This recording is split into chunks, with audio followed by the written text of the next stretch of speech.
I mean, I am blown away. I mean, look around this room. I don't think it's just me. I think there's something very special happening here.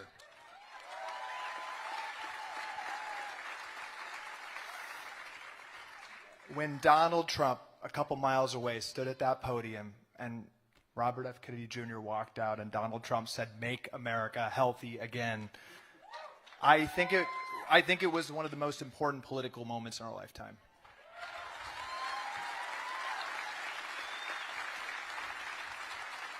And what I think the history books are going to say is this was the moment where political parties have completely realigned. It is not left versus right. It's not this insignificant trivia that the media is trying to get us to debate. It is us versus a uniparty. It is us versus corruption. And there is no bigger institution in this country and no more corrupt institution in this country than our healthcare industry. The fastest growing industry in the United States, you think it's AI or technology, it's healthcare. It's also the largest, producing sicker, more depressed, fatter, more infertile Americans for each dollar we spend. There's a slur, I think, that's occurring in America from our elite institutions. It's a slur my sister at Stanford Medical School learned the first day of classes. The dean of Stanford Medical School stood at the podium and told these budding doctors that the American patient's lazy. He said that the American patient wants to be sick, that all the medical system can do is stand with a scalpel and a prescription pad and clean up the mess of these kids that want to be sedentary, of these parents that want to feed their kids ultra-processed food. That's what she was indoctrinated with.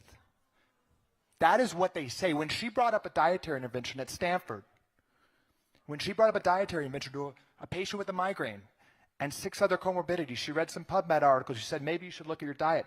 She was reprimanded.